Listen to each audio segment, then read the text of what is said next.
What up, what up, what up? Mike D here. Got Ronvé over here on the side, man. If you are new to the channel or new to this concept or this segment, this is where we go into the classic hip hop albums and actually break down the production side of things. And today, we're gonna do Nas's Illmatic, man. How you doing today, sir? Man, I'm excited, bro. Yeah, man, I'm excited too, man. We've been doing, we know this album like the back of our hand, obviously, right? Right. You're a Nas guy. I mean, we're both Nas guys, but you're a Yeah. Nas guy before I came to the conclusion that I can't fight it anymore. Nas is number one. So, Yeah. but we've known this album back and forth, and we still took another week or two to go back and do even more research for this episode to make sure we do justice to this incredible classic and speak about the things that really aren't spoken about in this album. Obviously, Nas is a super MC out the gate, incredible lyricism. We're going to talk about some of those things too. But the hmm backdrop of this album, which is the producers and the production, is something that gets spoken about because you had a dream team of producers on it. But we're going to really take a deep dive into that. Where do we start? I guess we just got to start at the beginning, man. You got anything to say before we really just jump into this? Um, I'm gonna be. I took my notes, so I'm gonna be referring to my notes. Okay. I think context is everything. Like knowing that. So this was released April 19th, 1994. Yeah. Um, Knowing where the producers on this album were in their careers. Um, DJ Premier being working on Hard to Earn, which had dropped March 8th. Pete Rock was working on The Main Ingredient, which was released November 8th that Mm, same year. Q-Tip they had just dropped Midnight Marauders November 9th of 93. mm. And then Large Professor, he was working on something else. And then, of course, LES, that was his first credit. To me, it's so fascinating because these producers were um, not in their prime. Well, some you could say in their prime. Definitely Pete Rock. Yeah. Pete Rock was definitely he was that guy. And so to be able to be a new artist and to have the caliber of producers come on out the gate, um, they really it says a lot about where um, about how excited the game was about Nas, Yeah. um, and really what was anticipated with him. And Well, I want to say this about Large Professor, and he spent a lot of time working with Nas and working on, Let the Rhythm Hit Him and all that with Rakim and Eric B and Rakim, and just made Breaking Atoms as well. So yeah, hmm guys were coming off of some real momentum, and yeah, that the excitement was large behind Nas, and we're gonna speak to that too, especially when we get to halftime. Um, I want to say that. Well, first of all, let me say this: we're talking five producers, and you just listed them off. A lot of people credit Illmatic with being the album that took hip hop away from the one producer or production team or just the crew type of production style when it came to hip hop albums. I do think it is notable to know that Big Daddy Kane's Big Daddy thing. It's a Big Daddy thing. Excuse me. Had six producers on it. Marley Marl, hmm Kane himself.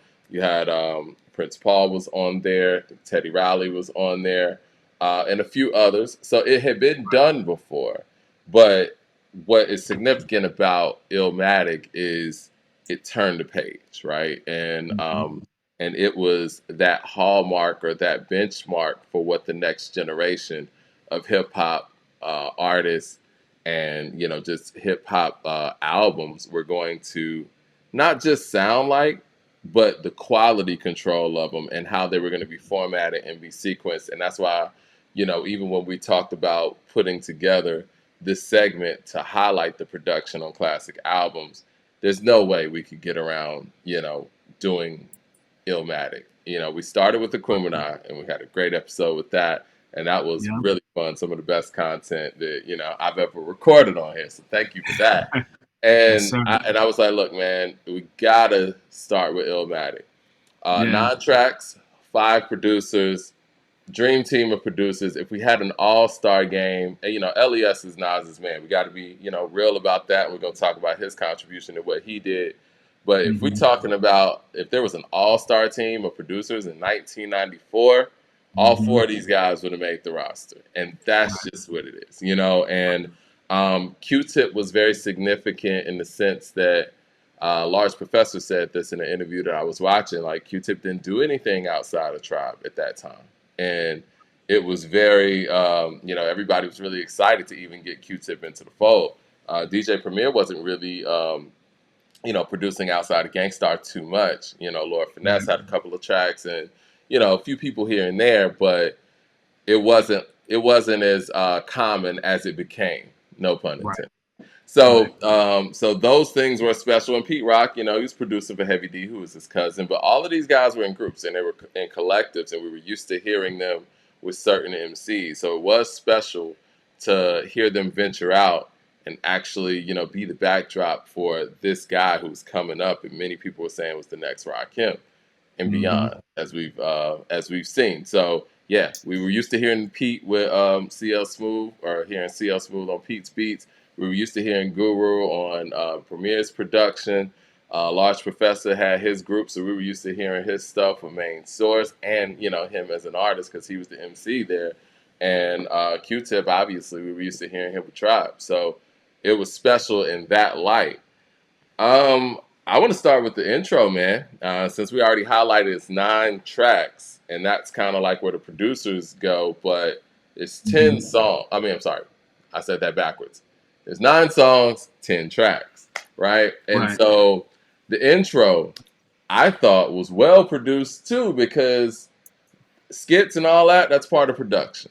Hmm. None of the guys that we spoke about produced the intro.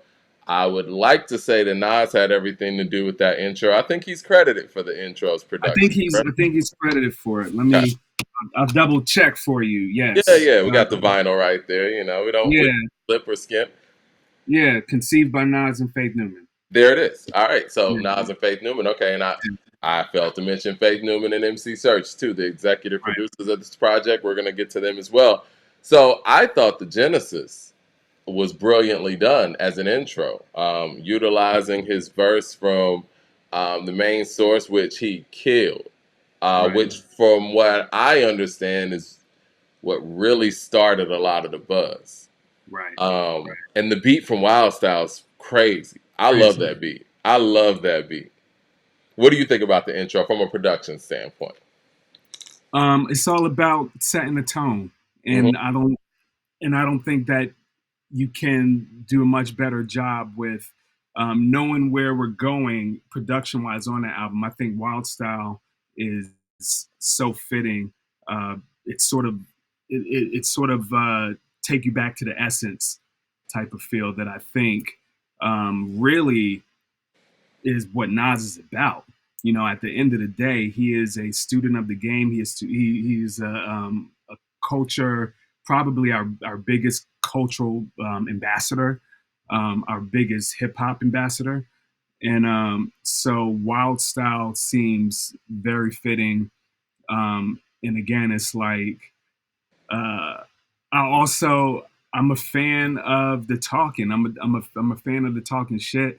Like I'm picturing like just a bunch of dudes talking shit, burning Phillies, drinking. Somebody's waving a pistol. AZ's like, yo, stop waving. Like it's just Yeah. what you want to do is paint a picture of this environment that you're about to take us to. And I think that he did just that, and it was quick. Is in and out. He doesn't spend too much time doing it. And yeah, to me, it's perfect. And then it ends with, it's Illmatic. Now, pull up that, Yeah. not pull up, but if you could show the vinyl again, and like you said, speaking about painting the picture, this is Queensbridge in the background, Hmm. and I think this album cover, it says it all. And that project backdrop, it sets that tone. And to me, the Genesis sounds like what that album cover looks like before you Right. even get into the album. What's the back of that cover look like? It's like the CD was. Yeah, Yeah, yeah. Okay. yeah. Um.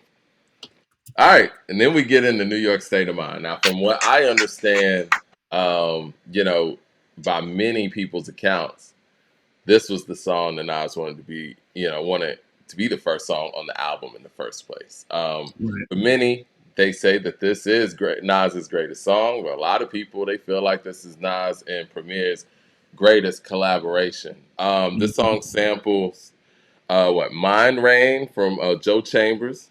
I think you got Mhm. the Cool in the Gang drums in there. We got Donald Byrd sample in there, Fight Time. Yeah, Mahogany, obviously, from Eric B. and Rakim. of And, course. you get that Live at the Barbecue sample as well from Nas, where it's like Nasty Right. Nas, DJ Premier doing his DJ Premier things. Man, can you remember when you first heard this track, and how important is the track and this backdrop to what we heard lyrically from Nas? So I credit my brother. His name's Jamal. I credit Jamal to my hip hop sensibility. So we were born, not to go too deep in it. We were born in Queens, but we were raised outside of Atlanta. And so every morning, and then Jamal is also 8, 9 years older than me. So every morning, I swear to God, every morning, New York State of Mind was the first song that I heard playing out of his room, Mm, blasting every morning. And, I was just a kid. I was just, I had to have been like 9, but like 9 or 10, something like that. But being able to listen to it as an adult and sort of understand the context behind it, because obviously you listen as a kid, it sounds different than as an adult.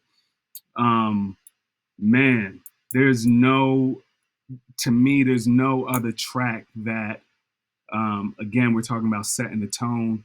I think Primo was in the documentary saying like he just wanted that joint that just made you like, gave you that little bop. yeah. And Nas said that he wanted something that sounded like he was bringing you through hell and back. And Mm, to me, man, this beat captures all of that. It's grimy, it's gritty, it feels like the subway.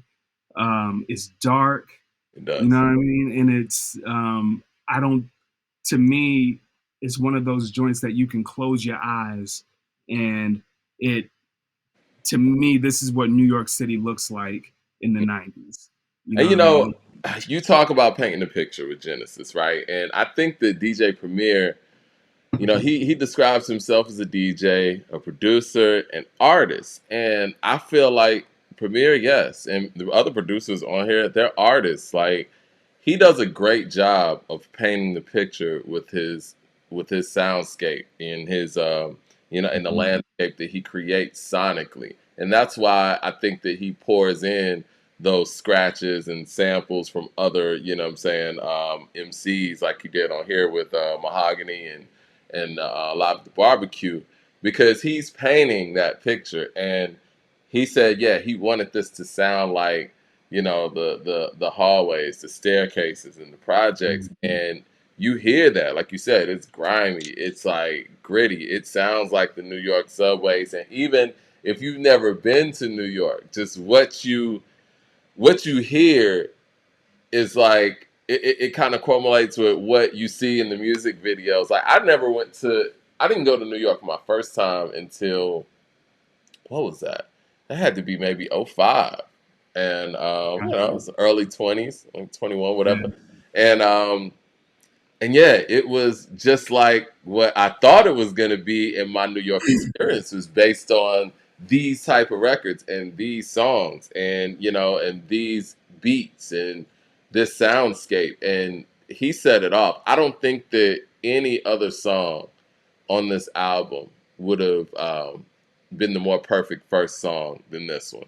And the beat has Yeah. a whole lot to do with that. I mean, Nas did his thing on here, and he laid it all out, and we knew what he Mhm. was going to bring to the table. But from a production standpoint, New York State of Mind and DJ Premier is so important because I feel like with the superstar producers on here, Premier set the tone, Mm-hmm. and it couldn't veer off from here. Premier did this. He did not One Time for Your Mind. He did Memory Lane, and Yeah. am I missing? Go ahead. Oh, Represent. represent. How can I Yeah. forget represent? We're gonna get to represent. I love Yeah. represent. So he did three on here. In my personal opinion, if we're just talking about beats, I think this is the best one on here, but it's one of the best songs, period. So that's a hard Yeah. one to contend with.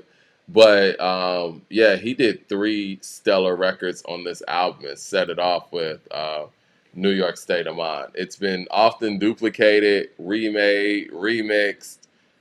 What do you think about New York State of Mind Part 2 that was on I Am? I like it. I I like like it it. too. It's yeah. I thought it did. Obviously, you know, the beat the beat isn't this version. Yeah. But I think what Nas does over it lyrically does it justice. It's a little bit of a more older, more mature Nas, a little bit more. If this version of New York State of Mind is Nas in the mix, New York State of Mind 2 is Nas sort of on the periphery, more observational and given from that perspective.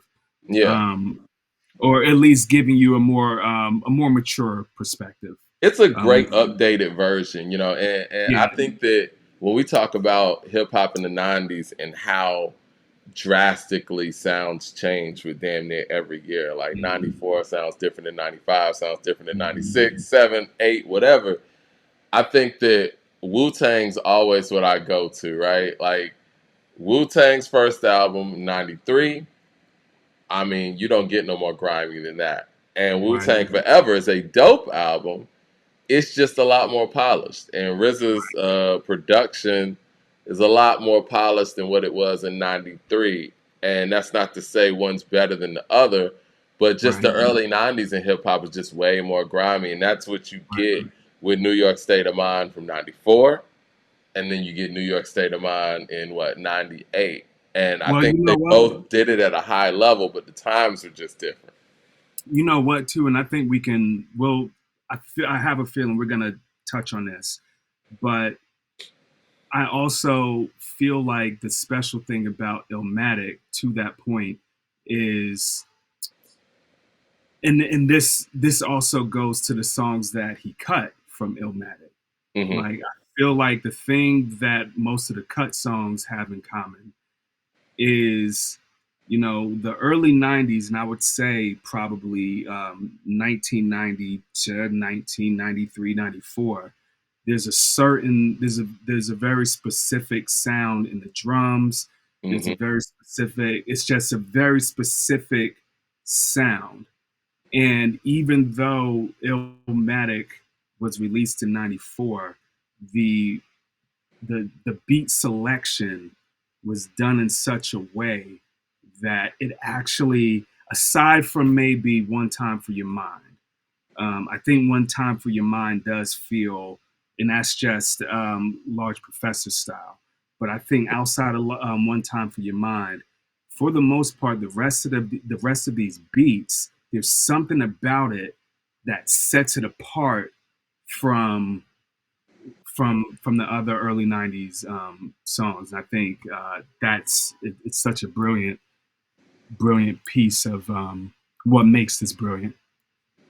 I wonder what the selection process was like, because even in my research, right, like we always talk about beat picking and blah blah Mhm. blah, but it seems like from most accounts, and I don't know if niggas is gassing it or whatever, just to, what I'm saying, for the cameras, but it seems like by most accounts, he didn't have to go through too many beats. Like when he showed up, it was like, hey, here's Right, One Love. You hear that? right, Or you know right, what I'm saying? Like, or somebody walks in when halftime's being made. It's like it didn't seem like there was too much of a selection process because everybody was making sure that they gave this MC their best because they knew what Nas was and what he could mhm, be. And I don't think that we've seen anything like that in a very long time, if ever, where you yeah, actually see like, yo, this person is so great that I'm not even going to play some subpar beats in front of them. Like, as far as a newcomer, I think people like Yeah, Jay-Z and all of that got that later on, where it was sure. like, yeah, I'm only going to play Jay my best shit. But when it came to this young guy coming out the gate with his debut, I don't even think subpar beats got played for him, just based on these Mhm. accounts. You know what I mean? It seems Well, like, and it seems like I feel like too that time, and somebody in the comments may be able to verify this if they were really outside then. But I also feel like the way in which records were made were different in that I don't know if it was a lot of just going through beat tapes or beat CDs. Like I know right, with Primo, a lot of the stories he tells where he makes the beat on the spot, and they just sort of, they're in the studio together, they're vibing. I do know Nas a lot of times has a hand in picking the sample. Like he'll come with a vinyl with some vinyl and just they'll go through it together. But I think that a lot of I get the sense that a lot of Illmatic was made in that sort of organic way where um, they're picking everything on the spot, they're making it on the spot, and I think that contributes a lot to it as well. all right, well, the next song was Life's a Bitch. And man, to go from New York State of Mind to Life's a Bitch, we got a theme going on here. This is a mood. This is a, Mm-hmm. this is a mindset, honestly. Everything that I have gathered, it feels like Life's a Bitch was actually the last song recorded for Illmatic. I think Nas said on Times it's Illmatic, he was like, he told LES that, we got the album done. Well, he didn't say that part. We got one more spot, is what he said. One more I spot, want to yeah, take it out of context. But I took that as, okay, all of these other songs are pretty much done. And so, yeah, this track is Yearning for Your Love from the Gap Band. Now, I've heard a story, and I read this in the Source article a while back, that, like you said, times was different. And so um, when Nas told LES that, he was like, well, shit, I'm coming with all of my stuff, bringing my best stuff. And I've heard a story before. Maybe some people in the comments can maybe verify or whatever, but I heard that LES initially was going to use the Juicy Fruit sample from Mtume, yeah, and he left the record at home. And back then, what I'm saying, it wasn't like emails or anything where you have, or even a quick transport where you could just go back and grab something. They was like, well, shit, you got to go with what you got. And I kind of believe that in the sense that LES was the unknown on this album. So it was like, look, let me go ahead and take, my opportunity while it's here. I'm not going to get this mhm, again. If I go home, niggas might hear another track and I'm not on here anymore. right, Um, so he went with what he had, and what he had was "Yearning for Your Love," which was perfect for this song. Like, I can't hear anything other than that. And I was telling you, like, last week when we were talking about this, like, if they do use Mtume's "Juicy Fruit," which Biggie used later on that year, actually a couple of months after that, does Juicy even get made if that record was brought and it actually worked and it actually fit? right, Because even with some of the songs that I've heard with different tracks on them, like Memory Lane's one of them. I mean, there's two different DJ Premier tracks on there, and right, the other Memory Lane doesn't sound bad. It's just a whole different song. You know what I'm saying? It's the same right, lyrics, same hook, and everything. It's just a hmm, whole different song, and I'm under the impression that if he did use Juicy Fruit and it did sound good, they were going to roll with that. right, And I think right, that would have affected the sequencing of this album, or maybe that's just my mind based on what I've heard for so many years. But I definitely feel like that would have affected if Biggie would have recorded Juicy at all, if you will. Because right, I don't think that song works with any other sample. It's called Juicy. You know what I'm saying? So, right, um, yeah. That little move right there, that record being left home, that affects history. yeah, Just from a yeah, production standpoint, that's a crazy story to tell. AZ's on there, and one of the biggest production choices I think on this song is Nas getting his father to play the trumpet at the end of this hmm, record. I do think Nas getting LES on the album in the way that he did is Nas producing as well, right? Because he knew that, okay, and he did a little bit of that with Pete Rock, where he asked Pete Rock to sing the hook and stuff like that. So he Right. had a hand in the level of production, and I think a great choice and an amazing choice of production on this song specifically is him asking his father to play trumpet on there. Like, I think Mhm. great moment and a great addition and a raw addition to this album. Yeah. I think some of the best rappers are the ones that are also we or the ones that are musicians, and we can't sleep on. Sometimes I think we only think of rappers as just that, as just rappers. Hmm. And watching the Time is Illmatic documentary, learning that Nas played the trumpet as well. Like he wanted to play the trumpet, and it was actually his dad that told him to chill on it for a minute, just because he didn't want to mess up his lips. But Nas definitely has a musical ear. He's definitely, for all intents and purposes, a musician, and so to me, it makes perfect sense that, you know, his production, his choices of production and sequencing and adding vocals to that, it shouldn't be surprising, because he does have a musical ear. I also think that in general, Nas does a great job of um, calling back to the people that came before him in different ways, whether it's the Wild Style intro, whether it's the whoever he scratches, whether it's Bismarcky or whoever. And this is another one where he reaches back to his father, Yeah. and and that's something that we have found now that we have seen how Nas's career has panned out over the decades. That is something that's very consistent with who he's been and who he's always been. There's always a sense of tradition. There's always a sense of making sure that you big up those that came before you. And I love I love the Yearning for Your Love sample. It's such a feel good. Like I can't even hear Juicy Fruit. Like Yeah. I'm sure it could work, but there's something that's so feel good about Yearning for Your Love with this really pessimistic philosophy wrapped over it. Life's a bitch and then you die. That's why we get high, because you never know when you gotta go. Like it's a very kind of pessimistic outlook on the world, which to me, like I love the antithesis of that.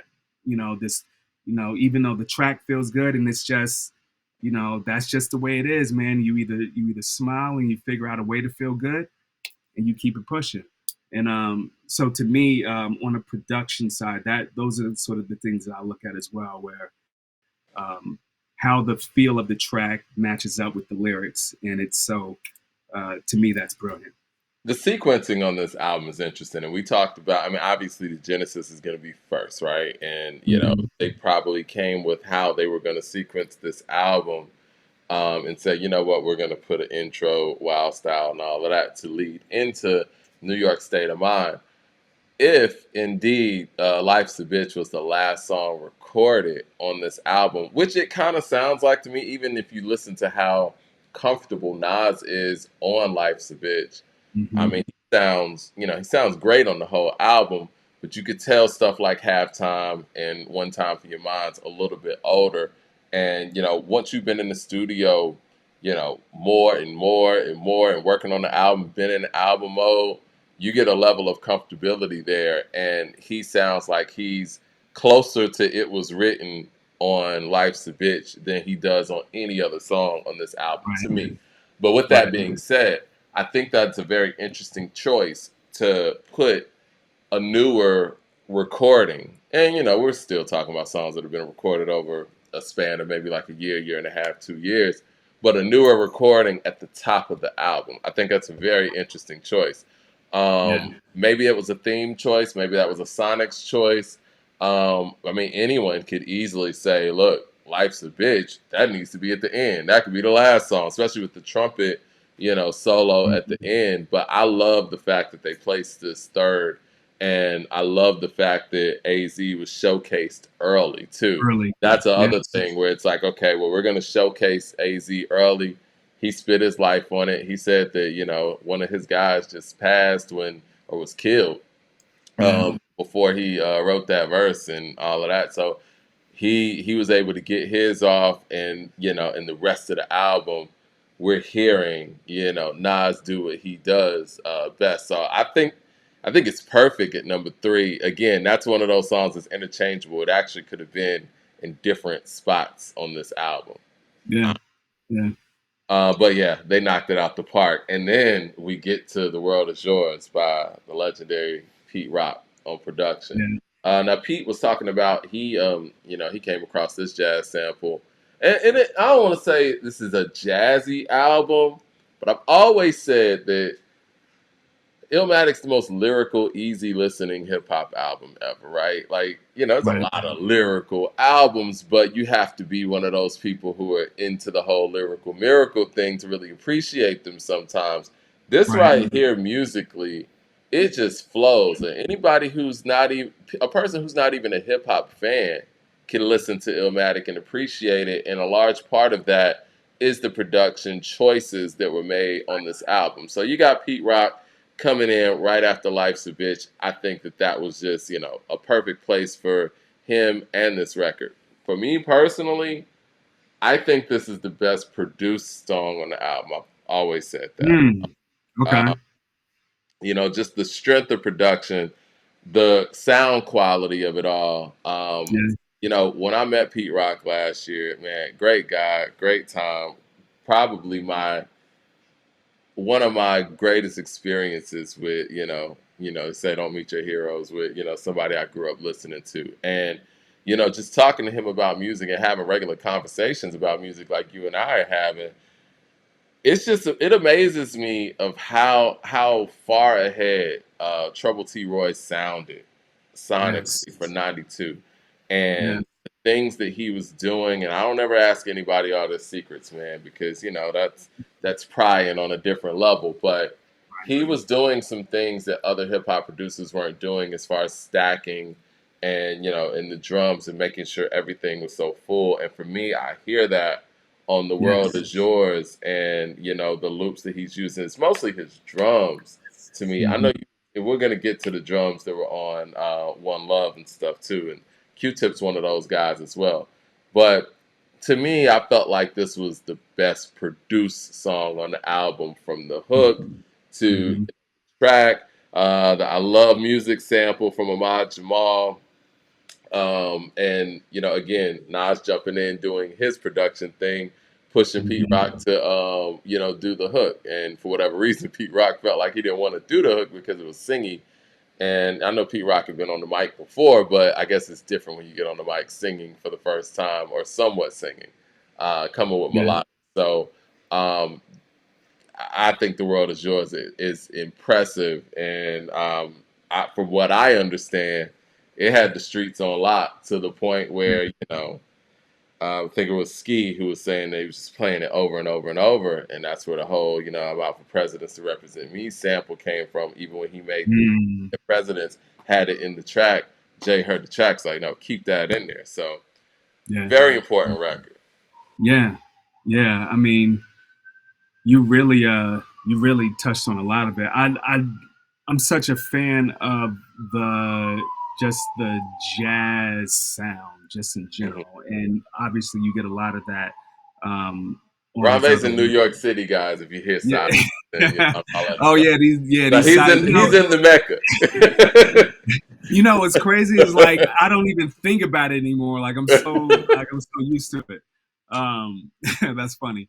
But yeah, you get you get a lot of Pete Rock's jazz sounds, obviously in his other work, and to me, I love that he was able to be able to infuse this and give Nas that sauce. I think that similar to Nas, what I think what I also think is important, especially as it relates to hip hop producers, is hip hop producers don't get enough credit as musicians, Yeah. and just how knowledgeable how knowledgeable they are in music, or just music in general, and being able to being so eclectic and diverse in their music knowledge, and being able to listen to a song and know that this small, you know 3 second clip Yeah. of this song could actually be made into an entire song. A Like hip that's hop song. a hip hop song, It's crazy. and to know what to do with it, like, You got something um covering up your camera, I think. do I wait a minute? Oh no, no, or am I tripping? It's on that. Oh, you know what? Hold on. There it is. There it is. There we go. There we go. I wanted to throw you off, eventually. Yeah. Yeah, yeah, yeah. This my I got my blinds and all of that. But yeah, I can't say enough about how brilliant I just think in general the technique is to sampling and what it actually takes, and Yeah. to really put respect on these hip hop producers. Put some respect in their name. I Nah, will also like to note real quick yeah. that Go ahead. Go ahead. there's a breakdown in this song, and I was listening to it like, dang man, I miss songs. I miss songs that had breakdowns, man. Like, remember when songs had breakdowns? Talking about the Just God bless your life. yeah, man. Like Oh man, just something as simple as that. that's Um, production. that's production, Yeah. and the fact that in 2025 the song format has gotten smaller and smaller and smaller, to where now you have artists releasing songs with just a verse and a hook and they're out. Like, I can't say enough It's about terrible, man. it's It really terrible. is, man. I was talking to a young person, and not to cut you off, man, but she was like, I think a song past 2.5 minutes is too long, and I'm like, if you cut Billie Jean off in 2.5 minutes, we don't get the moonwalk. Like, what are we talking about? Like it, it's sad. It's facts, man, facts. So, but I do think that where the production part of that comes in is that as a producer, your job, at least the way I see it, is that your job as a producer is to start us from one place, and you got to take us on a ride, take us on a journey, so that the song ends in another place. Period. And I think that a great producer knows how to do that. And part of that journey that the producer takes us on, sometimes that can be the breakdown. You know what I mean? And just something as simple, just as a breakdown. And I know it's simple, but we take that kind of stuff for granted now because songs are just formatted differently. But music just and songs sort of serve just a different purpose that they did. And so something as simple as that, like, I appreciate it. Well, you said something when we were talking about, Life's a Bitch and Yearning for Your Love with the Gap Band, and even his father playing on there. There's always a sense of reaching back when it comes to Nas. He's always been a nostalgic MC, but when you look at the production, and we're talking about just him and his delivery, his lyricism. When you look at the production, this is a lot of reaching back, right? It's a lot Mm-hmm. of, paying homage. I mean, from Genesis, you got Wild Style. From New York State of Mind, you got Mahogany from Eric B and Rakim. Obviously, what was going on with Yearning for Your Love, and even here with It's Yours, with what I'm saying, like the sample of It's Yours from T. La Rock. These are things that are important to the journey of the artist, and these are things that are actually in the track outside of what he's doing lyrically. You know what I mean? And these are things also that are allowing the people before him to be able to connect to these things as well. Yeah, I mean, I think that's a beautiful thing about sampling in hip hop is the fact that you can bring generations together to appreciate something. Like, I remember when I used to be in the car with my dad, and like, Biggie's Juicy would come on, or Ice Cube's A Good Day would come on, and those are records that were close to him. He was like, man, they right. tortured this record. Yeah, But over time, they learn to appreciate it. You know what I'm Yeah, saying? And I think yeah. that when done right, like you said, when sampling is done right, and you don't just take somebody's record and just go out here and do all kind of shit to it.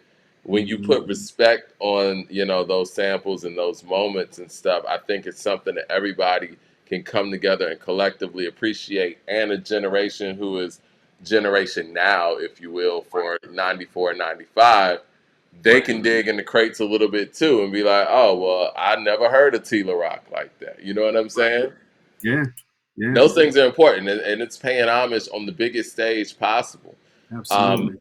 Halftime is next, and halftime is in the middle of the album. I don't know if it was strategic to have a song called Halftime at number 5, but I think it was. You know what I'm Right. saying? It just Right. makes Right. sense. It's Yeah. halftime, it's got to be at 5. Um, Here's the question, because for those who don't know, Halftime was actually the first single released from Nas, but it was on the Zebrahead soundtrack. Zebrahead was a movie about an interracial couple and all that stuff. And what was that, 92? The 92. soundtrack was handled by Sony Pictures. Um, Right. and Sony is a subsidiary, or Columbia, excuse me, was a subsidiary of of Sony at the time. And they had MC Search over that soundtrack. So that's how Halftime got there. I believe Halftime was made specifically for that soundtrack, and that was Large Professor on production there. So um, Nas, I don't believe, had met the other producers that are on this album at the time that Halftime was being recorded. It was that early, but Right. Halftime really helped create that buzz. So Right. halftime is extremely important in that sense, and we'll get to the production side of halftime in itself. But I want to ask you: do you think the production choice of putting halftime on the album, since it had already been out for a good year and a half, was a good choice, or do you think that maybe they should have come with something else? I thought it was a good choice. I do think that halftime.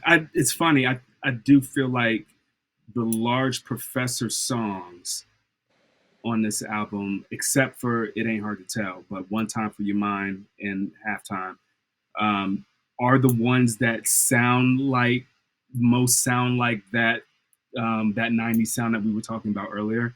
I Hmm. think that as far as placing it on the album, it had a buzz from what I understand and remember. The song was received really well, and it's a great display of what Nas does. And so, for me, I don't mind it, but this is also, I was just a kid at that time, and I actually didn't know I didn't know halftime was on that Zebrahead soundtrack. So for the younger generation, I don't think that it would have made that much of a difference. Perhaps for the older folks, but I think as time goes by, it all in that way, it kind of all falls in the same category. So if it's hot enough, if it does what it's supposed to do on the album, why not?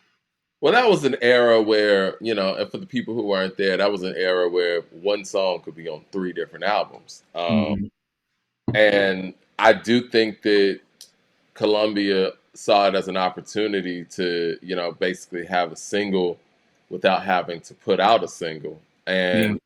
And for those who may not have went out there and bought the Zebrahead soundtrack just for that one song, they would be inclined to say, "Well, I like Halftime. I like him. I'm getting this album." You know what I'm saying? So I'm glad it was a situation where Halftime wasn't so dated, in Right. that time period that it threw off the flow of the album. I think it fit perfectly on the album. Like you said, if you didn't know any better, you didn't know. You know what I'm saying? And the quality and the timeless nature of many of these songs, they stood.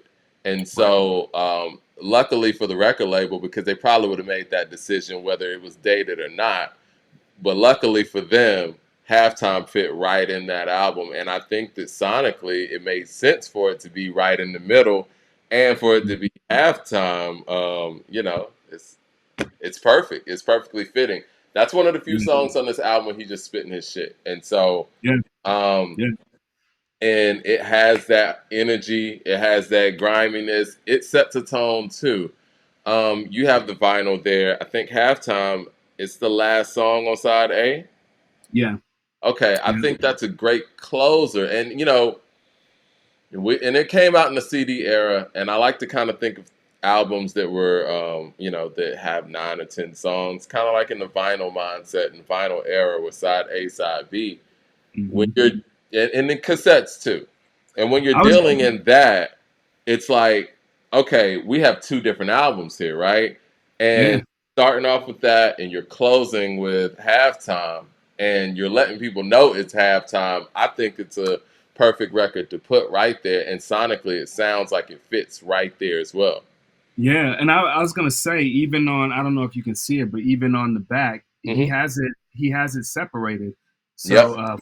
40 side north, 41st side south, side A, side B. Boom. So it, and I definitely, it was the CD era, but I still think that cassettes were still, cassettes were still going strong Well, at he that point. mentioned cassettes on Yeah, here. Yeah, he mentioned cassettes. So yeah, that was a mentality too. I would imagine that artists were recording with the notion of a side A, side B, because right, I don't want to say CDs were quote unquote new, but at that time it wasn't like everybody had CDs, and we're talking right, about New York City, where more than likely you had a Walkman.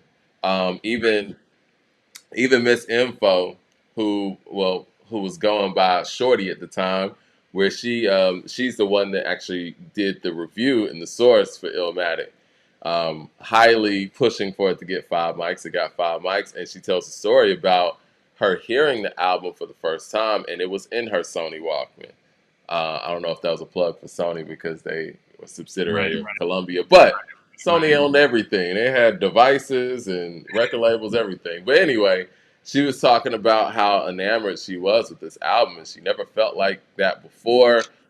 She was listening to it on her way home. Again, New York City. She was at Source offices on Broadway and a student at Columbia University, and she had a tape player. Because even with the little Discmans back in the day, bro, I mean, we had one at the crib. I Right. didn't use it because it would skip all the time, Right, all the time. and it wasn't even worth it. Like, you moving Yeah, around so much, this CD is spinning. yeah. It's Don't like you have couldn't that even shit get in through the a damn car. song. I was about to say, don't have that shit in the car. Jesus Christ. No, no. Yeah, there was no. So I would imagine in New York City, the mentality was like, "Yo, let me make this with the mindset of niggas playing this in their Walkman. Never put Mm-hmm. me in your box if your shit eats tape." So yeah, the Mm, tapes were a mm. mentality, and yeah, just like the vinyl, like you said, side A, side B, and the cassette was a very viable thing.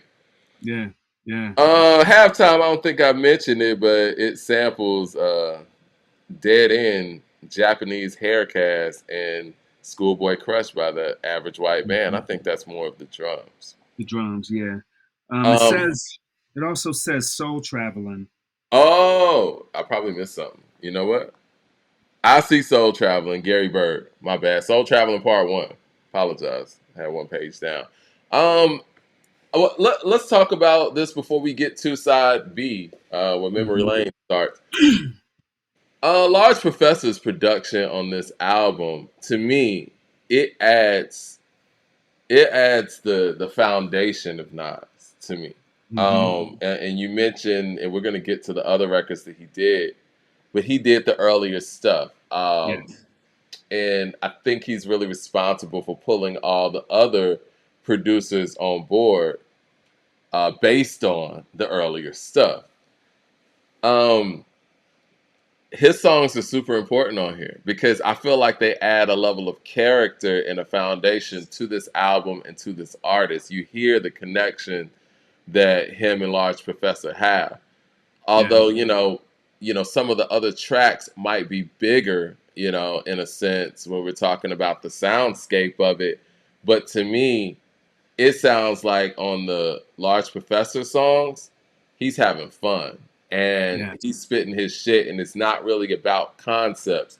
I think Nas has become an MC that was so naturally talented that he start playing around with lyrical concepts, and people don't view him as that MC that's just a spitter.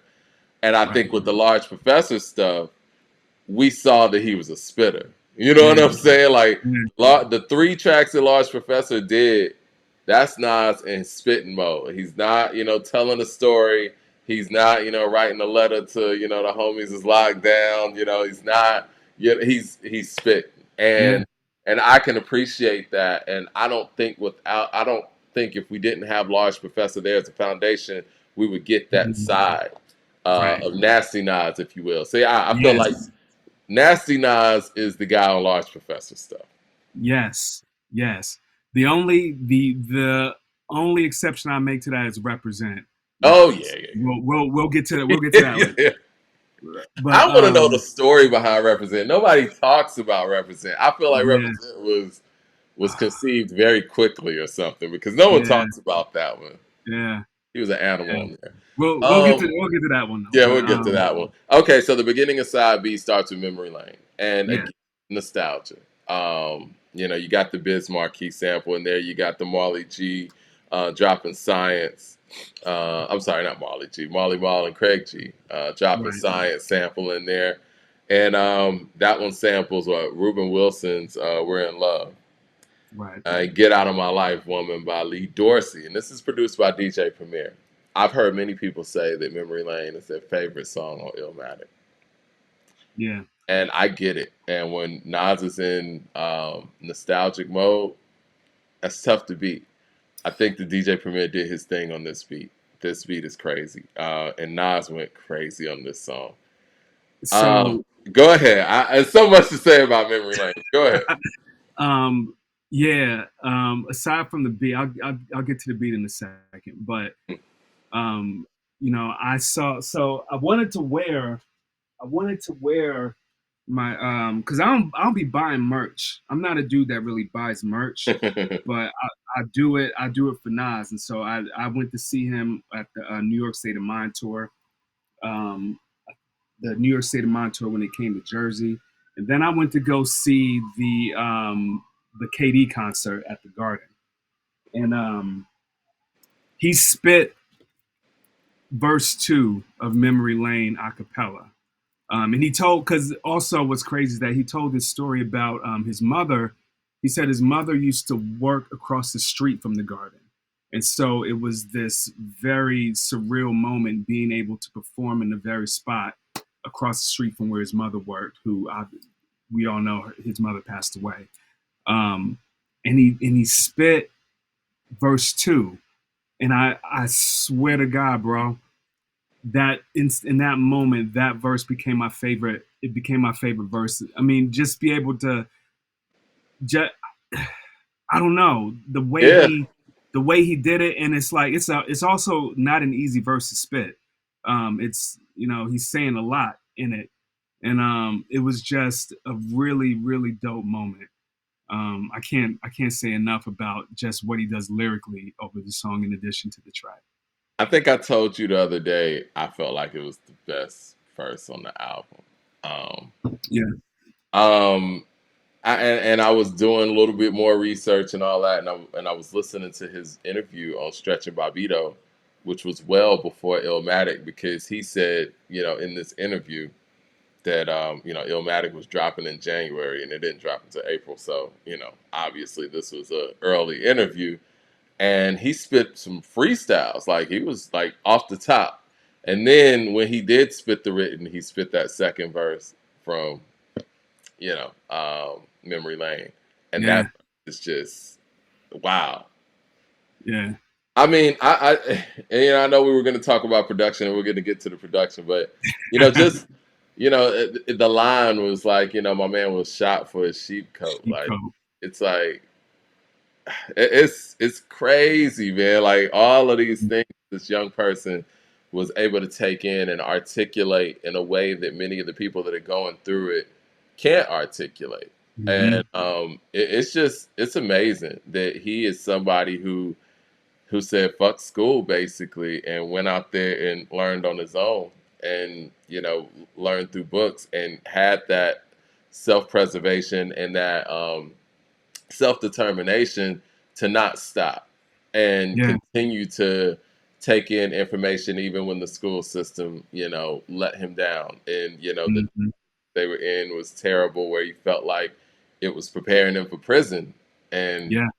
it's amazing to hear, and it makes you feel sad and sorry for those who aren't as Yeah. naturally as gifted as him to be able to do those things. You So know? when he was going through two things, I feel like one, Illmatic is one of those albums that is the perfect soundtrack for it's particularly those black men of Generation X who came up in that time where there was a sense of um, there was a sense of understanding at a very young age, unfortunately, what the world is really like and understand. It's the whole cash rules everything around me. We're still Yeah. kids and we still do kid stuff, but I think people say all the time how impressed. One of the most impressive things about Illmatic is that he wrote it at age 19, and just everything that he spoke about, con- it's crazy how young he was to be able to do it. Pardon It's a me. generation that grew up very, very fast. You hear his father Yeah, say on, Times Illmatic that, he was grown at 13, or he was talking about yeah, himself, and if somebody feels like they're grown at 13, 14 years old, by the time they're 18, 19, 17, 18, 19, yeah, I could be nostalgic. I mean, even to think that an 18-year-old writer is here being nostalgic is wild. yeah. Well, and I think the crazy part too in the documentary was seeing Jungle go through this picture right here, and he's saying, "Yeah, man, this dude is doing life. This dude," and like he's pointing to the kids. He's Yeah, pointing to the kids in the picture, yeah. talking about where they ended up, and like so it just goes to show, I know the term "keep it real" was the phrase at the time, and it sort of got overstated and overplayed, but it was rappers like Nas, rappers like Wu-Tang Clan that, like, no, when they said it was real, like it was real. And you can't emphasize that point enough. And to be able to be responsible for the soundtrack of that generation, it's incredible. To me, that picture, and many of the photographs on, from the photo shoot of Illmatic, if I were to play a song in the background, just sonically that fits those imageries, or that imagery, excuse me, it would be Memory Lane. Yeah, And I mean, DJ Premier once again did an incredible job of capturing that and making sure that we did have a song that gave because everything's somewhat nostalgic, right? But gave an mhm, actual credence to looking back. And right. to start side B, or the second half of this album, however you want to look at it, with Memory Lane, it's like, to me, it's apropos. It's perfect. And the performance that he put on that track lets you know nostalgia is my lane, sir. I got this. Yeah, yeah, It's just he just sounds raw. yeah. He sounds raw and polished at the same time. Same time. Yeah, Serious, knowledgeable. Comfortable. Everything, man. I believe that probably was one of those moments in the studio after they recorded that. They were like, "Whoa, look at what we have here." yeah. And you can't go wrong going into the production, man. You can't go wrong with a soul sample on that level. Just that, Right. ooh, like Yeah. it's just something to me. I personally feel like Memory Lane is probably the most timeless beat on here, Mm. and and that's saying a lot because this whole piece is timeless.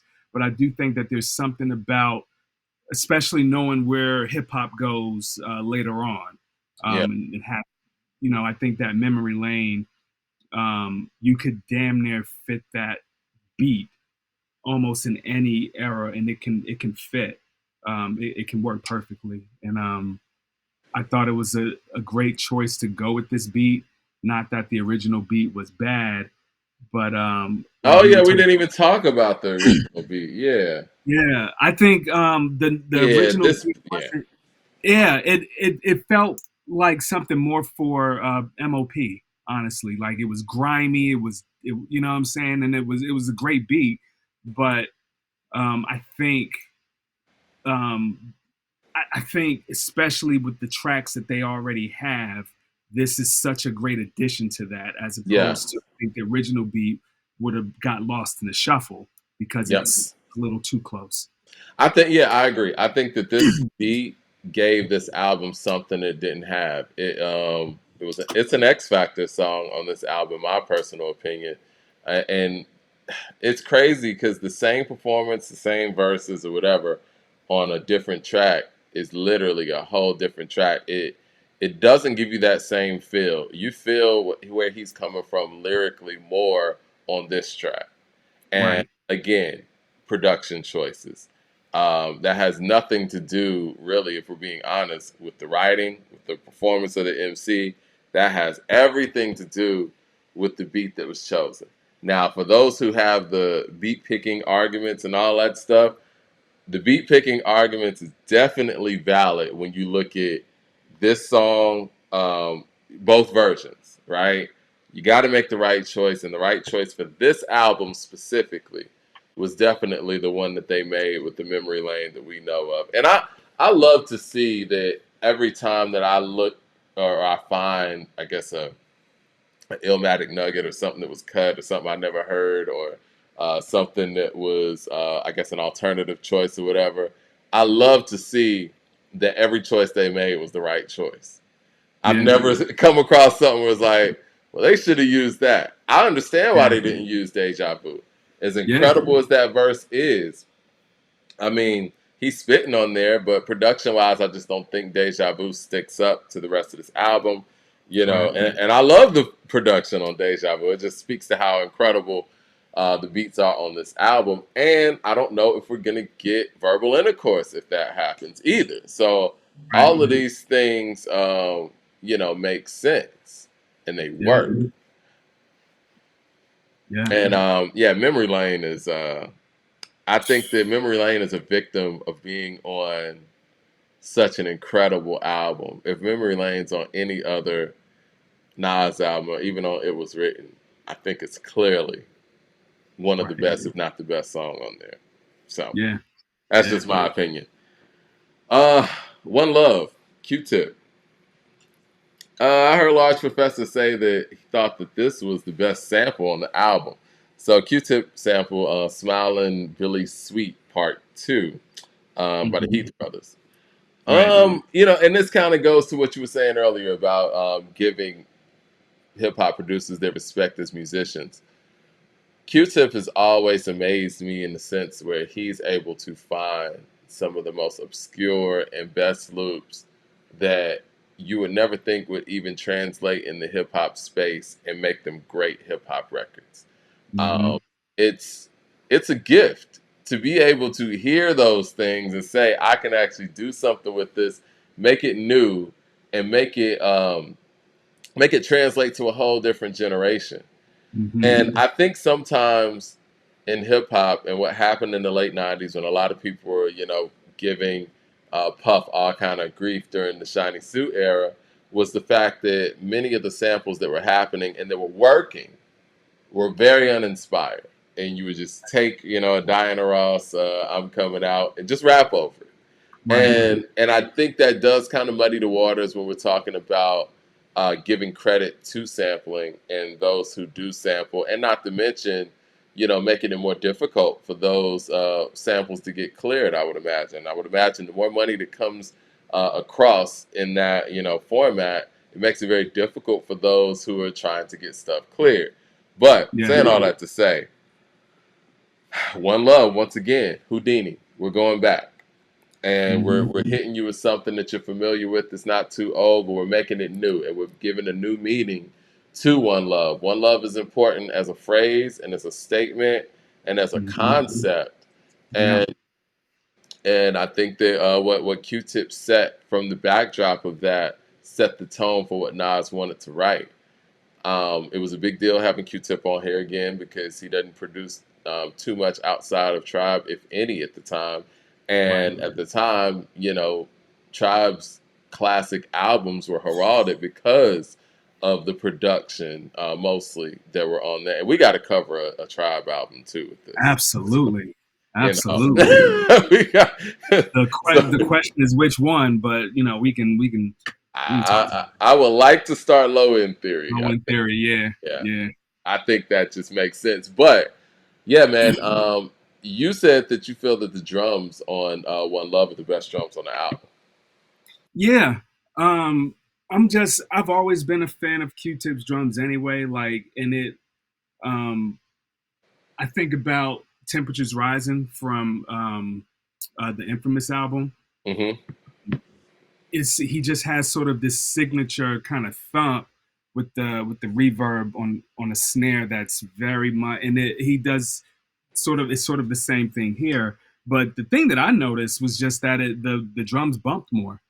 Like when you're listening to it, I was listening to it just top down, just to kind of immerse myself in it again. And as soon as it came on, that was the first thing that stuck out. I was like, oh, these drums are hard.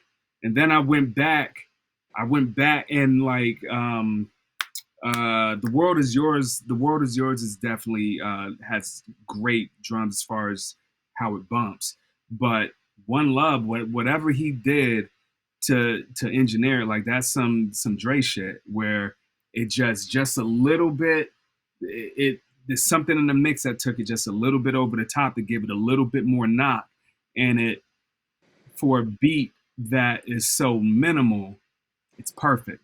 You know what I mean? Like there's not much going on musically, and you can say that for most of the album, but for this one in particular, it's a minimal track, and so the drums are everything, and that's the first thing that stood out to me was that kick and that snare. Um, I hear that this was either heard. I know it was heard by Nas in Fife's basement. Um, they had a production set up in Fife's basement back then. yeah, And so, yeah, a lot of legendary stuff going on. I think Large Professor said he took Nas around there. They heard the beat very quickly. It was like, I'm with it. And Nas took it and, and came back with, One Love. yeah, So, again, sounds like another situation where not a lot of beats were going through. It's like, I got the one for you. I think when Q-Tip was talking about he was on was the Red Bull Conversations a few years back, and he was just talking about the whole competitive nature when it came to Illmatic and how each producer on here, each super producer on here, was trying to outdo the other, and not really in no malice type competitive way, but just didn't want to be the weakest link on the project. So there was a an intention behind, okay, I got to make the best track on here, yeah, and he was just talking about he wanted to kind of, just based on what he had heard from Nas and just the Rebel MC that he had heard, he wanted to do something spooky and that had that kind of feel. Or Nas asked him for something spooky or something in yeah, that vein.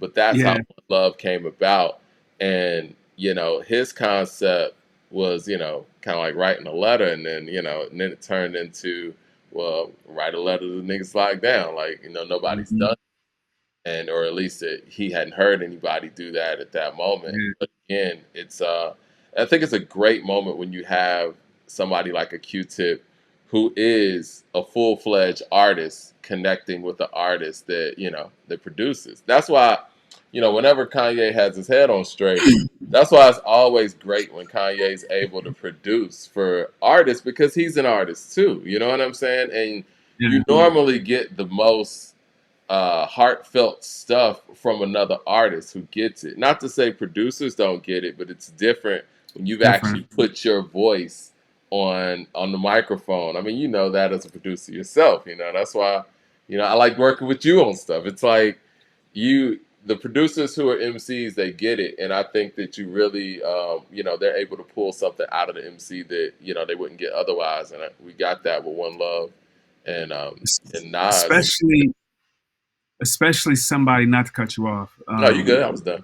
especially someone like a Q-Tip who thinks outside of the box already and can listen to be able to listen to everything and be able to know exactly, because I think One Love is probably, aside from Memory Lane, Life's a Bitch too. I would say Life's a Bitch, Memory Lane, and One Love are probably the more concept driven songs. Mm. But Q-Tips is such a pointed sort of, he sort of is very on the nose what the concept is. It just helps to, like you said, it helps to be an artist and to understand that and to know um, how to balance it, not only on the production end but also content wise. What you're talking about, what you're saying on the record, also matters. Yeah, and then we got him on the hook too. So that was Yeah, really man. dope. And then it goes into One Time for Your Mind. For a lot of people, and I've always said this, and it's no knock on anything because this is Illmatic, man. We talking about an album that's just perfect from top to bottom. One Time for Your Mind for a lot of people is the weakest track. This one True. was produced by Large Professor, but as I've learned of recently, this was recorded not too long after Halftime. So Mm-hmm. for me, we just did a Kumina episode. For me, this is a West Savannah type pick. You know what I'm saying? Mm-hmm. Like, yo, we need to, life's probably changing very fast for, Nas being in album mode and having a record deal. We need something that's going to take it back to just having some fun. And he has that. And Illmatic needed that. And it needed that moment. And again, it's Nas being a spitter. It's Nas just kicking it. And this is Nas being a regular. I hate to say it like this, but it's special to hear young Nas being a young person, being a kid. Yeah, That's what One Time for Your Mind is, and we needed that. Where yeah, it reminds you that, yo, I chill. You know what I'm saying? yeah, Like, everything's yeah. not philosophical, everything's not this and that. Like, I'm just kicking it, man. And this is a song Mm-hmm. for that. And I think that again, the production choice on One Time for Your Mind is bigger than just, beats and rhymes. It's about the fact that you were able to capture this type of mood and this type of moment from this type of artist and make sure that you capitalize that and put it in this piece. I I was one of those that always felt like One Time for Your Mind was the track that you skipped on Illmatic, Yeah. admittedly. Um, but now I think, and you can correct me if I'm wrong here, I think One Time for Your Mind is really the only song like this in his catalog, like in his entire I'm catalog, trying to think. You might be where right. we, where we captured this version, this kid version of Nas just kicking it on a track, Yeah. having fun on some freestyle shit, just when I'm chilling, you for the villain, just having, like, you can just see him with a smile on his face.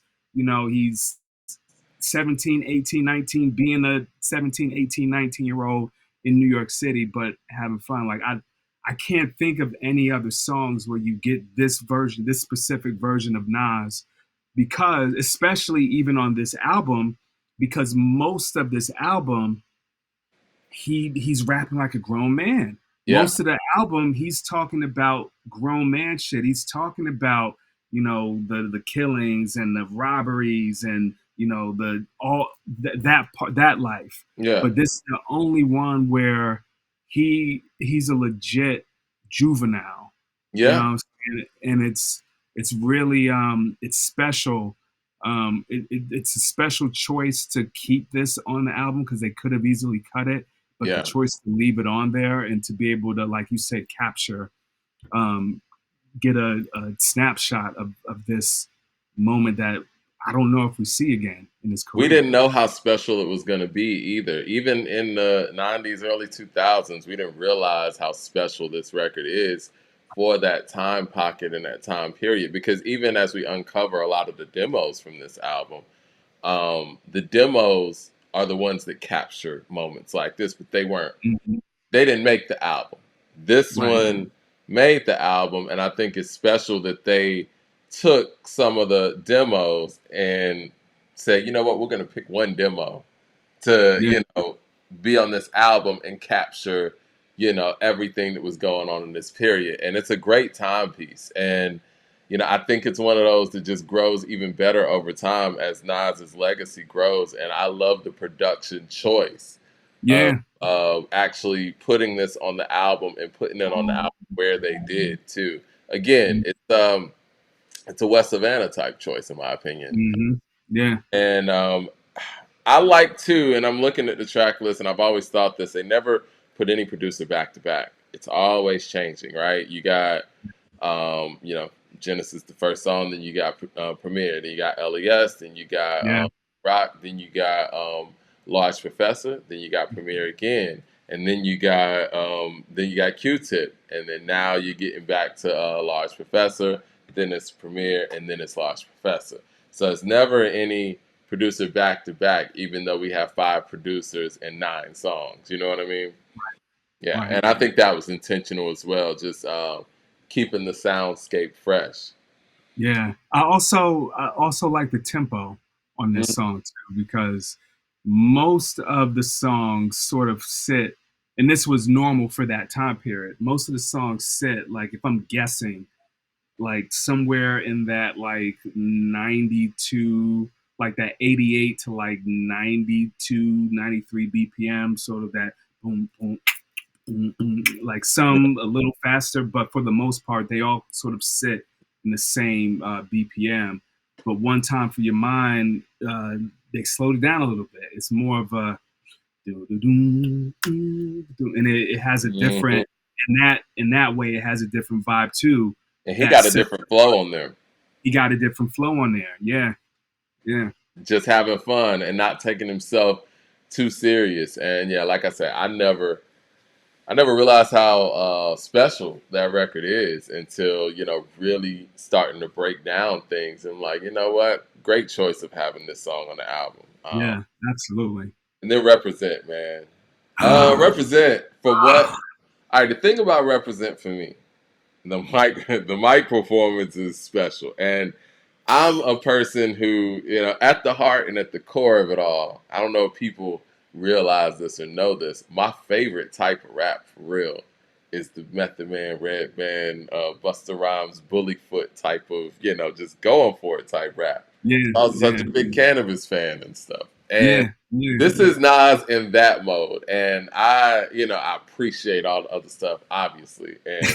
But when he's rapping like this, man, I'm like, yo, it quickly became my favorite song, and it could still be my favorite song because he's spitting. What up, shit is real, and every day could be your last in the jungle. Murdered on the humble, another blast niggas. It's like he didn't stop, man. Those who don't care, guzzling bear. We all stare at the out of towners. They better break north before we get the 4 pounders. Till they face off, the streets is filled with undercovers, homicide chasing. Oh my God, he He come blacked through out. watches and knockers and killer coppers. Even come through with helicopters. I'm like, and so this doesn't even sound like a DJ Premier beat that most of us would. Let me Right, just say, it doesn't sound like a DJ Premier beat at all, right, But I right. love it because for whatever reason, Nas felt like he could do this on that track. If we're just judging it by the track, yes, we could say that. Yeah, this is probably the weakest DJ Premier beat on the album because we're going up against New York State of Mind and Memory Lane, but Right.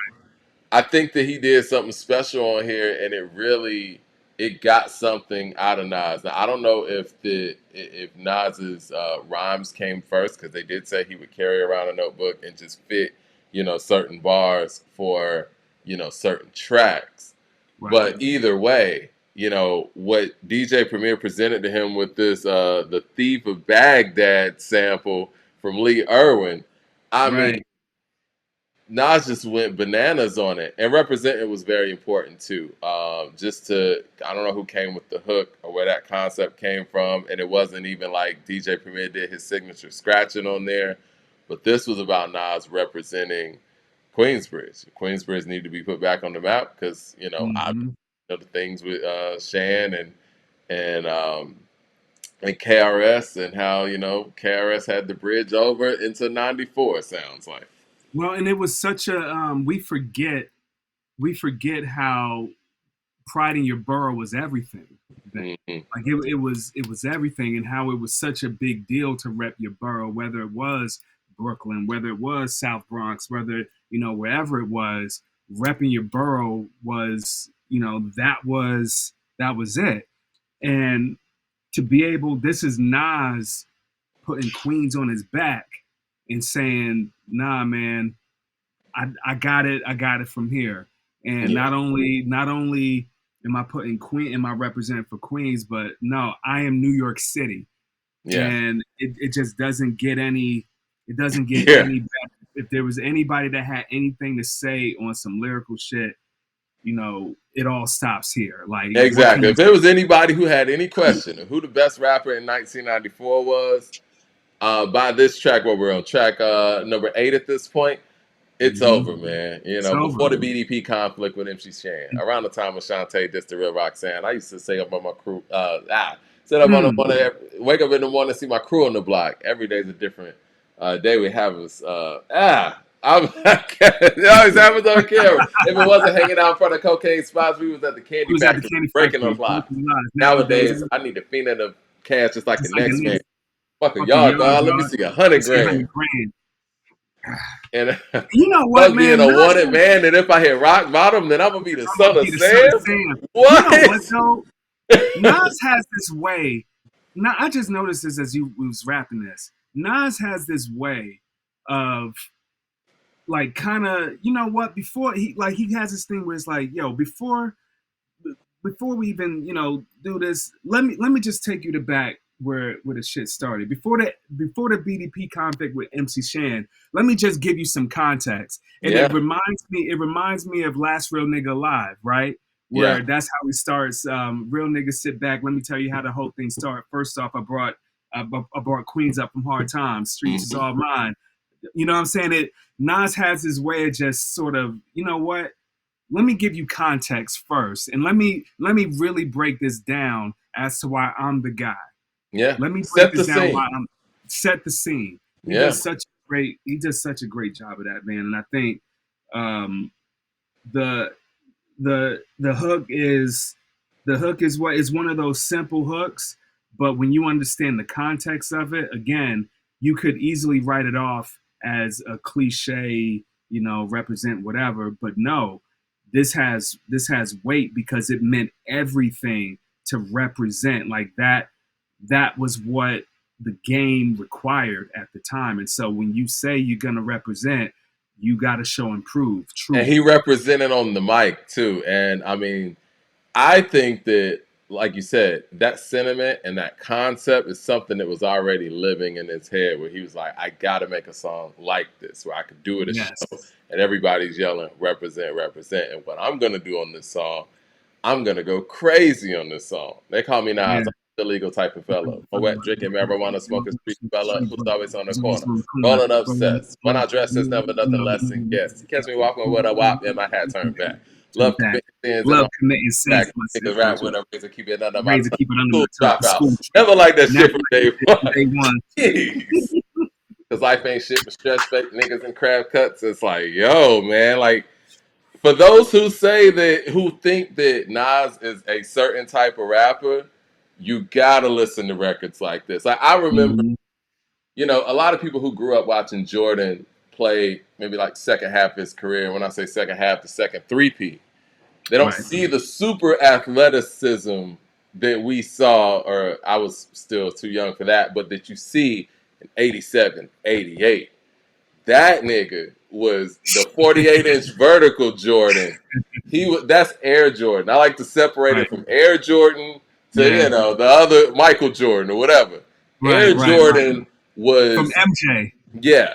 Exactly. Like Air Jordan was probably the most athletic pro athlete you would ever see. You know what I'm saying? It's a short list.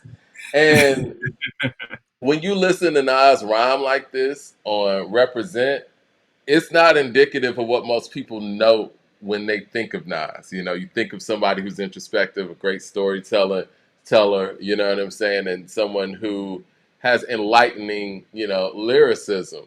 But no one's out rapping this guy on Represent.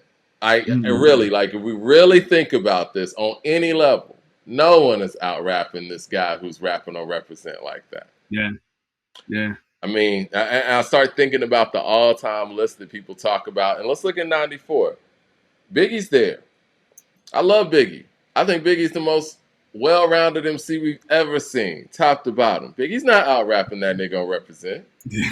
Not at all. It's just not. Who else you got? Method Man, who admitted, and even Meth, and I love Meth, but I he love admitted to Mel. taking Nas's flow on the what? Yeah. You I know, love Method Man. Method Man was probably my favorite rapper at that time. But yeah.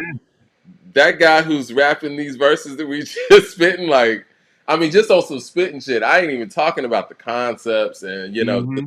the deeper way of thinking. And I love the fact that, like you said, we got that from the Large Professor records, but we got an updated version of that with this record with DJ Mm-hmm. Premier and everything else with the big time producers, if you will. And I don't want to say big time like the other guys aren't, but you know what I mean. The ones that he's working with for the first time, they're more conceptual. And I think it's important to note as we're talking about his contemporaries that, and we were talking about this, 94 was a year of a lot of first and second releases. And to be able to be the leader of that. So, like, Southern Playalistic came out in 94, Takal came out in 94, Regulate, um, let me see, I'm looking at a list right now. Blunted on Reality, Fugees, Coolio Takes a Thief, MOP to the Death, J. Rue the Damager, The Sun Rises in the East, Mm, Common's second album, Resurrection, Redman's second album, There's Dark Side, The Brat, Funkified, MC8, We Come Strapped, Murder Was the Case soundtrack, Bones' first album, Creeping Up on the Come Up, Keith Murray's first album, Most Beautifulest Thing. There's a lot of people who were still in the beginnings of their careers. And the fact that here's Nas with Illmatic and immediately shoots to the top of his class. yeah.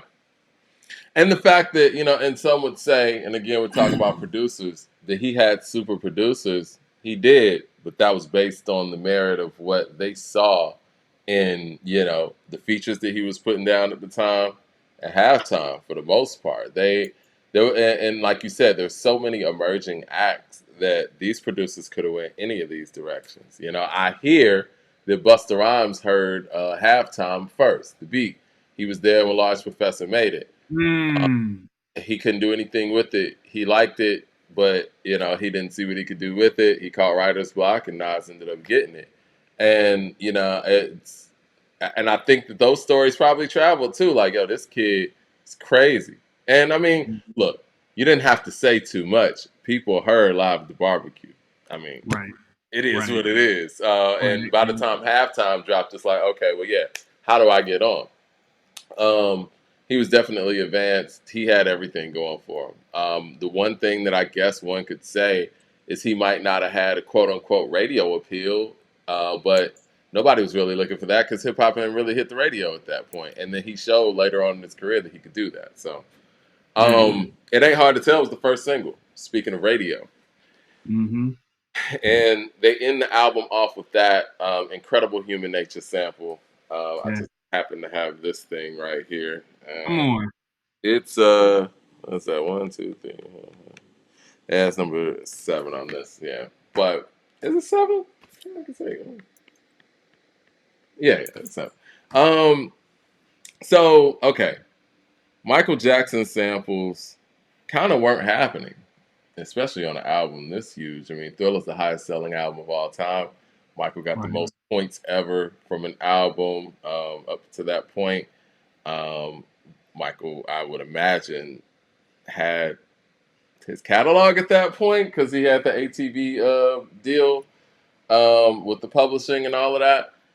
Long story short, this is where Nas being signed to Columbia slash Sony really helps out because Michael Jackson was Epic Sony, and they were able to get this sample cleared. And we got it ain't hard to tell from it.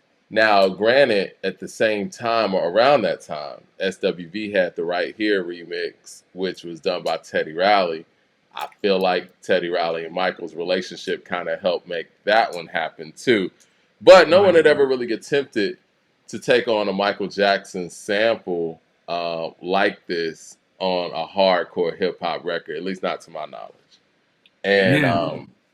I don't think that it was one of those things where one person was copying the other. Maybe it was. I don't know. But from what Large Professor says, he made this first and heard the other one later. And, I think it was just two people coming up with a great idea at once. Who knows? But either way, two different flavors, two different approaches, obviously. One's SWV and one's Nas coming out of Queensbridge. And I feel like we got nasty Nas on this record. And when I think about Illmatic, and I think about even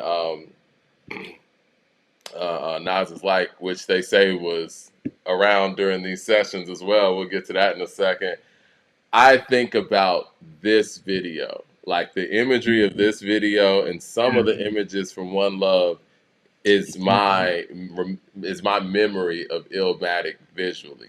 It's like a solo Wu Tang nigga or something. You know what I'm saying? And Mm. it ain't hard to tell it's the first Nas song I ever heard. Yeah, because I didn't hear Same. that.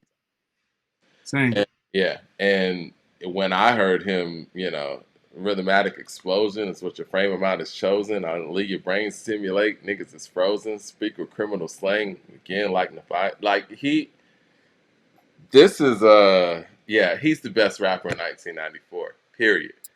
It ain't Period. hard. It ain't hard to tell.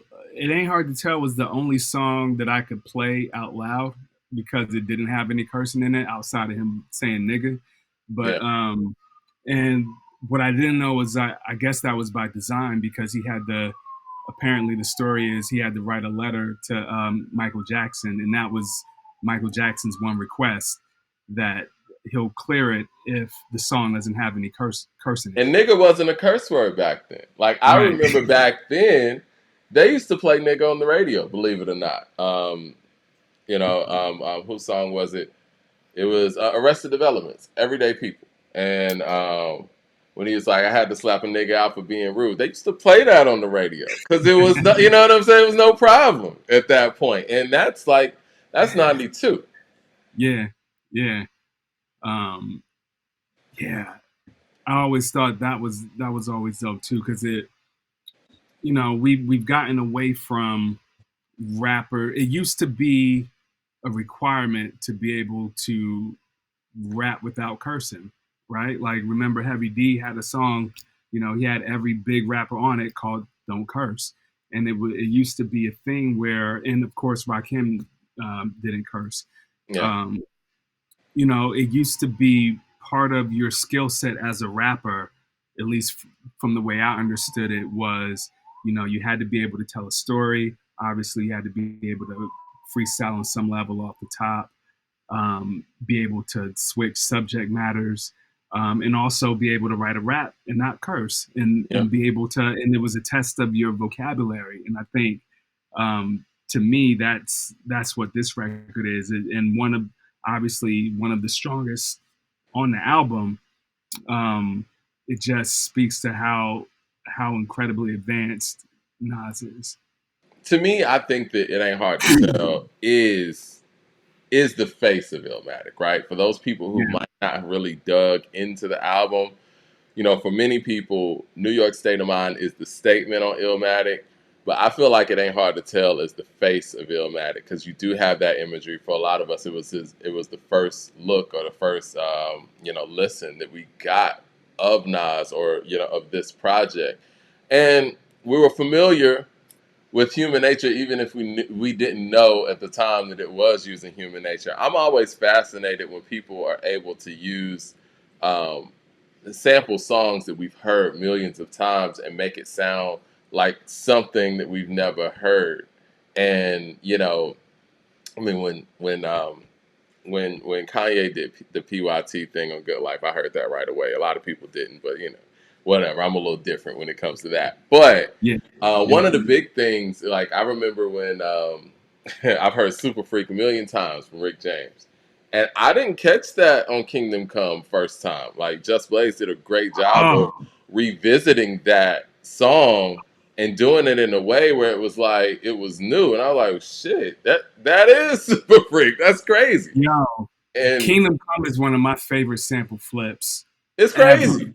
I He agree. played I remember he had that on his MySpace page before, like, Mm, he had it on his MySpace page maybe like 1 or 2 years before mm, Jay got a hold of it. But that was just, you would click on Just Blaze's page and that song would play, that beat would, it was just the beat. mm. And yeah, that is one of my favorite flips, And period. then when Jake says, had to dust off the hammer, dance, Yeah. and touch it, and they're like, doon, doon, doon, doon, like, whoa. But yeah, I mean, and I was just listening to Thriller on vinyl, and then that one part where he takes that da da da da da da da da, and you turn that into a hardcore early '90s hip hop record with the horns. It has everything, and then the bass line and all that. It's perfect. It's a Yeah. perfect close to this album as well. And Yeah. usually, and I said this on our previous episode. Sometimes people feel that if a song, the single comes at the end of the album, then the single didn't fit with the album. Now, I think this is a different case because we're talking about 9 songs here.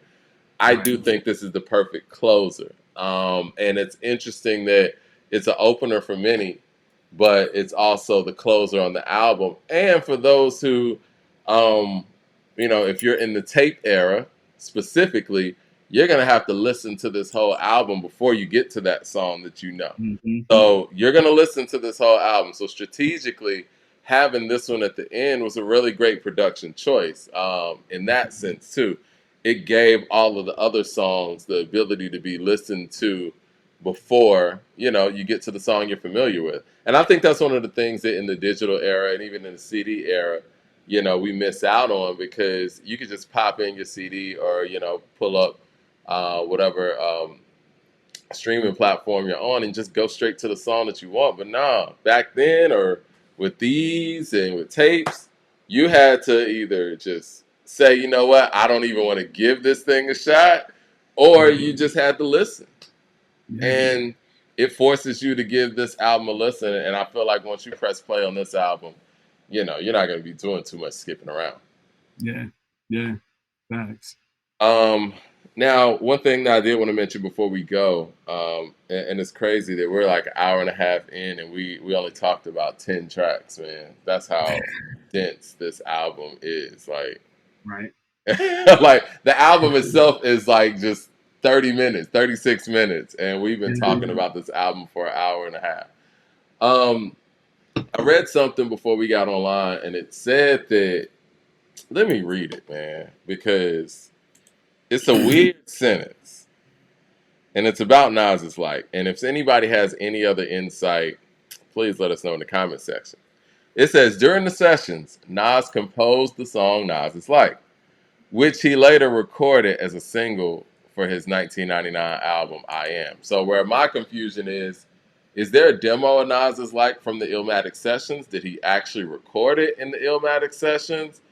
Or is what we heard on I Am a re-recorded version, or is it a version from the '94 Nas? I don't know. I've always heard that, and I remember when I heard Nas is Like for the first time and saw the video, I thought it was a song that I missed. You know what I'm saying? From a time period that I missed. Nas is Mm. Like is a brilliant record, and I would love to know more about, I guess, how Nas is Like existed in that Illmatic time frame and recording Right. space. Yeah, because it's hard to, at least for me, it's hard to hear it because Nas is obviously a different MC at that point than he was in Illmatic, and so even just the tone of his voice, he's way more comfortable, a little bit more laid back in his delivery to a certain degree, and so it's hard for me. You know, Nas is like Earth, Wind, and Fire, rims and tire, bulletproof glass inside is the realest driver, planets in orbit. Like it, I don't. It's hard to. I I mean, don't he said the know. It's '99 Summer Jam. Summer Jam didn't even exist. right. Yeah. Like Bulletproof I Hummer, wonder. man. Like, come on. Yeah. I wonder. I wonder if it was like phrases from the song. Freedom of jail clips inserted. The baby's being born. Same time a man is murdered. The beginning and end. As far as rap goes, it's only natural. I explain my plateau and also what the fuck my name because it was nasty. I don't know because Yeah, I don't know. I don't know because he's breaking down. First it was nasty, but times has changed. But ask me now, I'm the artist, but hardcore besides spent time in the game. I don't know. It's see if anything, yeah. I could see if they said it was written, but it's hard. It's hard to imagine nasty Nas because it just seems not that it feels like the later Nas got in his career, the more mature in his perspective he got in some ways. Whereas I feel like in Illmatic, like we were saying earlier, in Illmatic, it's like a rare glimpse into somebody who is in it. You know what I mean? Like he's in the thick of the action.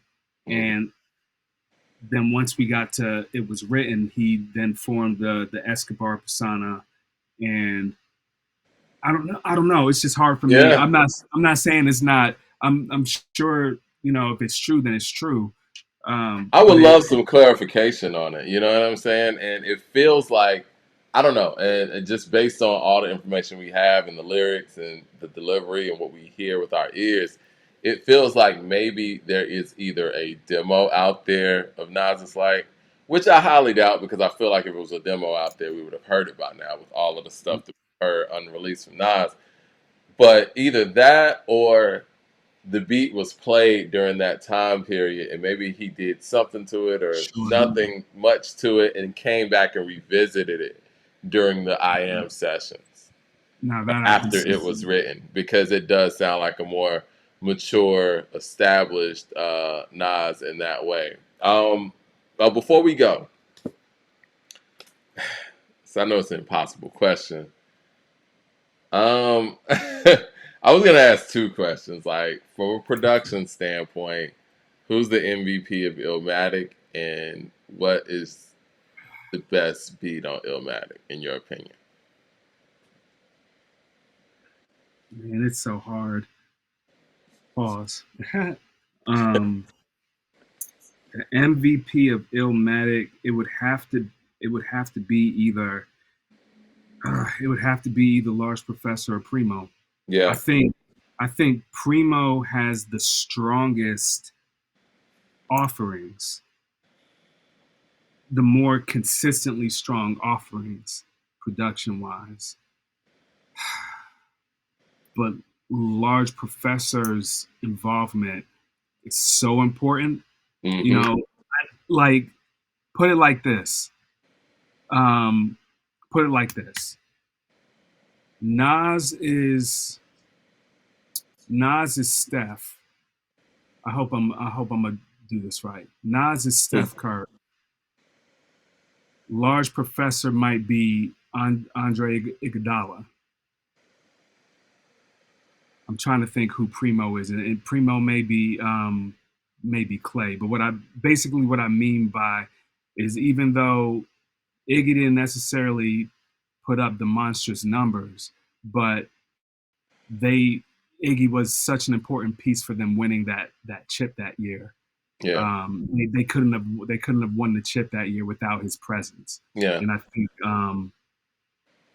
so. I'm a you know what I'm gonna just say Large Professor, man, I because I like that. like You know, I'm gonna go Premiere because I do think that Premiere's offerings on this album changed a lot, and I think that it also propelled Premiere as as a producer for others as well. I mean, I think that yeah his production work on here got him on Ready to Die, got him on Reasonable Doubt to make those signature records for those icons as well.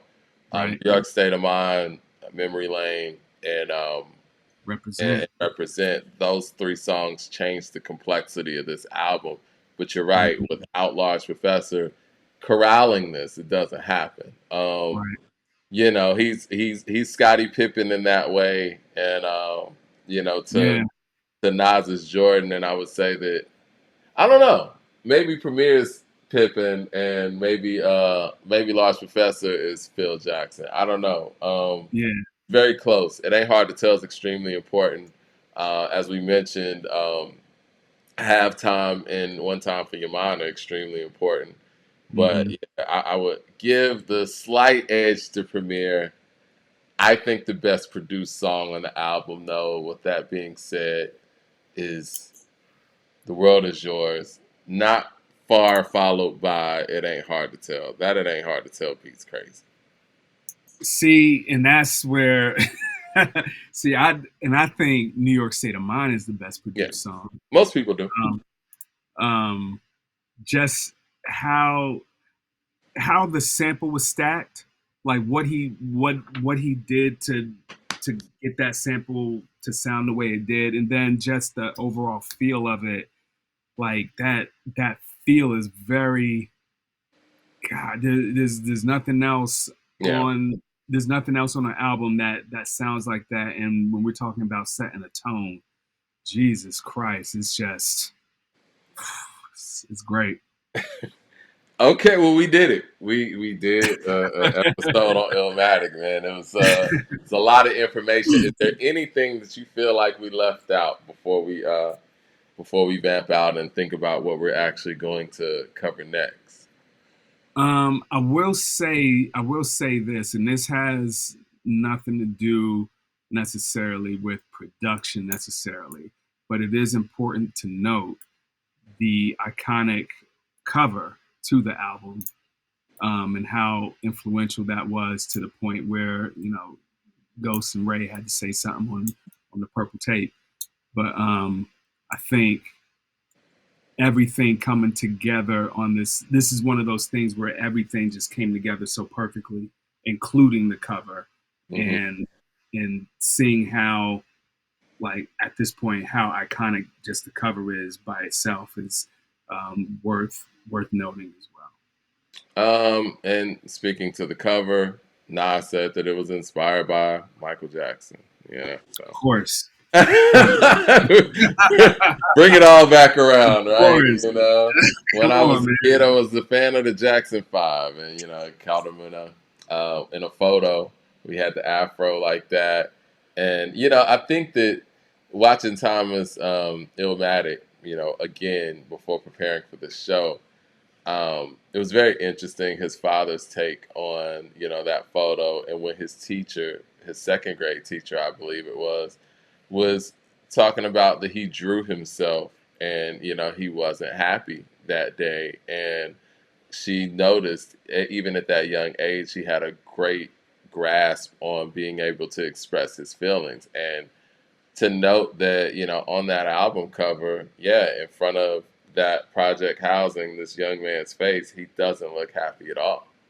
Mm-mm. Most kids, when they're posing for photos at that age, they're cheesing. You know what I'm saying? Because their parents are either telling them to cheese or whatever. But this is a very serious young man, and it goes back to him being 18, 19, and 20 on the release of this.